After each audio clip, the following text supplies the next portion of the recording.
What's going on, Jerome's? I like this shirt. Like, this is another one of the wife selections, right? Although it feels like an old man shirt. You know what I mean? Like, I feel like this should come with a members only jacket and like a Lincoln Town car. Anyways, Vikings defensive coordinator Brian Flores, who I don't know, man. Like, that hat looks like it's been through some stuff and some things, but I don't know. Still looks good on Flores. So the hat model hierarchy: O'Connell, Daniels, Flores, all pretty high though. Yeah. But Flores fed the local media jackals on Tuesday after the big Texans win, and looking forward to the Packers. And the defense so far, it's one of the best in the NFL. They're easily the number one pressure team in the National Football League, leading the league in pressures as well as sacks, fourth in pressure rate, and they're blitzing less than half of the percentage from last season, up at 51.2%. So the Vikings are getting consistent heat. They're confusing some of the better quarterbacks in the league, and it's beautiful to see. And we got Packers week coming on in, and some takeaways from Flores' presser. Long season, long way to go. Happy so far.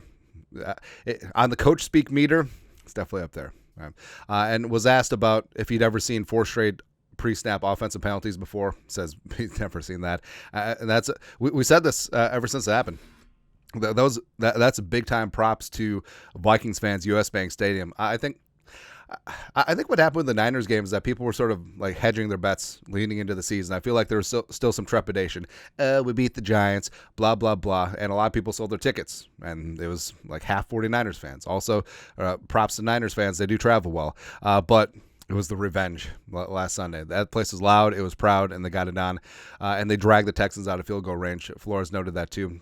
Plus, you talked about the preparation that goes into his defense, and there's tons of communication. There's tons of movement up at the line of scrimmage pre-snap, and it does take a toll because instead of just lining up and playing, like you're doing so many different things, and it requires so much focus and so much trust and so much communication with your teammates that there's a reason why not every team can do this, right?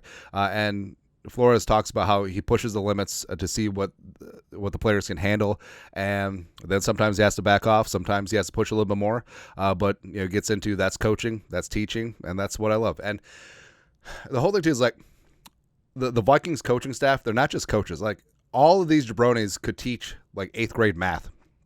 You know what I mean? It feels like they're genuine teachers of the game versus just the, rah-rah, sis, boom, bah type coaches, right? Also speaking about the hub of communication where that does flow through all 3 levels of the defense. Harrison Phillips is a major part of that. Cashman, Pace, Harrison Smith, Metellus, etc. And they talk about how they deal with hostile environments, dealing with crowd noise, being able to communicate. Because, I mean, the Giants game was a Giants game, but this is like the first real road test for the Vikings. And talked about how, the practice with loud music, the practice with pumped in crowd noise. Also, they do sessions where they don't speak, all hand signals, which is kind of awesome when you think about it. And then also, he consistently shouting out his assistants, Durante Jones, Rex Ravo, Pettin as well. So, I mean, those guys really are doing some great work on the defensive side of the ball. Also, looking to the Packers, Matt LaFleur. You love a lot of losers, LaFleur. Alliteration aside, he is one of the best play callers out there. And also, props to Malik Willis of coming in right before the season and being forced into duty.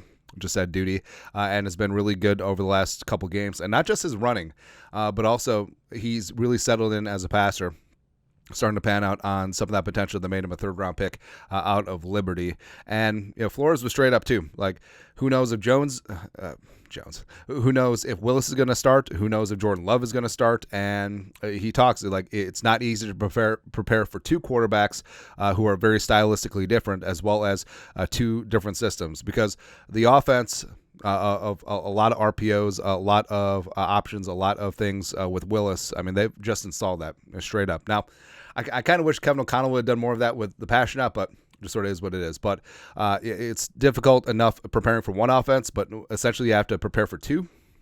It's going to be a tough week for the Vikings. But also, speaking to how the Packers are one of the most physical offenses in the league, offensive line blocks, tight end blocks, receivers block, etc. Almost kind of sounds like the Vikings. Yeah. And also talks about how the Green Bay offense can do anything. They're multiple in what they do. They can run zone, gap. They can throw outside. They can go deep. They can run mesh. They can run RPO now with Willis. They really can do everything. So basically, you have to prepare for the kitchen sink. Also, they talked about the hub of communication, and I think it was Mike Max. He brought up that Harrison Phillips is on the sideline. It looked like he was suggesting something to Flores.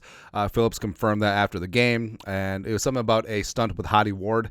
And Flores, of course, a football guy. I'm not going to confirm if we ran that stunt or not, but I love that. So first off, I love that Harrison Phillips is such a leader, and he's so invested in the entire defense. So generally players on the defense, they're just concerned about their role, but Phillips and the defense writ large, they're concerned about the entire defense. They want to know exactly what's going on from soup to nuts. And also, I love that Flores Flores has a reputation for being a hard ass, but I love that players feel comfortable enough coming up to him and suggesting something, right? And Flores has said this several times in press conference. I don't care where a good idea comes from. O'Connell has said that as well. And yes, I mean, if a player out there who's on the field, who can obviously see more than the coaches, especially in the moment, they have an idea. Like Flores doesn't have that ego where it's like, no, we're sticking to my game plan. Get out there, man. No, it's ridiculous. But I love that Flores has that mentality, and that team leaders are comfortable enough to do that with Flores.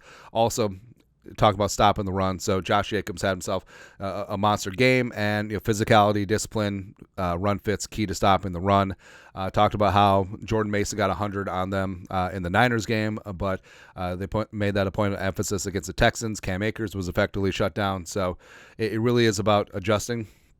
And with Willis, as well as if Jordan Love plays or not, they're going to want to run the ball. So shutting down Josh Jacobs and company, that's going to be a major key to shutting down the Packers offense on Sunday. But that's it. Takeaways from Brian Flores presser.